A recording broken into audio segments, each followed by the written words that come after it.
Dubai এবং সংযুক্ত আরব আমিরাতের ইউএই ভিসা ও ভিসা ট্রান্সফার ভিজিট থেকে আকামা বা কোম্পানি পরিবর্তনের বিষয়ে 2026 সালের বর্তমান আপডেট ও নিয়মগুলো নিচে তুলে ধরা হলো। 1.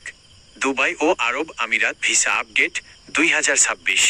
বাংলাদেশিদের কাজের ভিসা এমপ্লয়মেন্ট ভিসা বাংলাদেশিদের জন্য সরাসরি নতুন শ্রম ভিসা ইস্যু করার প্রক্রিয়া পুরোপুরি শিথিল হয়নি। নির্দিষ্ট কিছু পেশাজীবী যেমন ইঞ্জিনিয়ার, ডাক্তার, শিক্ষক, নার্স এবং যাদের নিয়োগকর্তা সরকারি বিশেষ অনুমোদন পেতে পারেন, কেবল তাদের ভিসা প্রক্রিয়াকরণ চলছে। পর্যটন visit visa, visit tourist visa, e visa এবং 30 ও 60 দিনের visit visa digital platform of বা অনুমোদিত এজেন্সির মাধ্যমে চালু রয়েছে। তবে বাংলাদেশিদের ক্ষেত্রে পারিবারিক বা নির্দিষ্ট কোনো স্পন্সর থাকা সাপেক্ষে অ্যাপ্রুভালের হার বেশি। ওভারস্টে জরিমানা, ওভারস্টে ফাইন, সকল ধরনের ভিসা, ভিজিট ও রেসিডেন্স মেয়াদোত্তীর্ণের পর ওভারস্টে জরিমানার হার প্রতিদিন 50 দিনার 50 AED নির্ধারণ করা হয়েছে। ভিজিট ভিসার ক্ষেত্রে অতিরিক্ত কোনো গ্রেস পিরিয়ড রাখা হয়নি। 2. Visa transfer status change company change update ইতোপূর্বে দুবাইয়ে অবস্থানরত প্রবাসীদের ভিসা ট্রান্সফার সংক্রান্ত বেশ কয়েকটি নিয়ম আপডেট করা হয়েছে। ক. ভিজিট ভিসা থেকে কাজের ভিসায় রূপান্তর স্ট্যাটাস চেঞ্জ ইনসাইড ইউএই দেশ না ছেড়েই স্ট্যাটাস পরিবর্তন।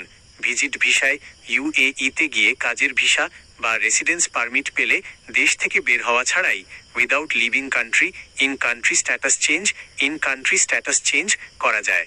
শর্তাবলী নতুন কোম্পানি বা নিয়োগকর্তার কাছ থেকে মোর HRSD অনুমোদিত অফার লেটার এবং লেবার অ্যাপ্রুভাল থাকতে হবে।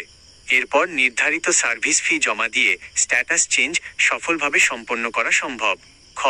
কোম্পানি পরিবর্তন বা job transfer job change visa transfer probationary period ও নোটিশ পিরিয়ড চুক্তি চলাকালীন এক কোম্পানি থেকে অন্য কোম্পানিতে ভিসা ট্রান্সফার করার জন্য সাধারণত 1 থেকে 3 মাসের নোটিশ পিরিয়ড পালন করতে হয়। এনওসি নো অবজেকশন সার্টিফিকেট নতুন শ্রম আইনের ফলে অধিকাংশ ক্ষেত্রে পুরনো মালিকের কাছ থেকে এনওসি এর বাধ্যবাধকতা শিথিল করা হয়েছে যদি চুক্তি অনুযায়ী নোটিশ পিরিয়ড সঠিকভাবে পালন করা হয় এবং লেবার আইন মানা হয়।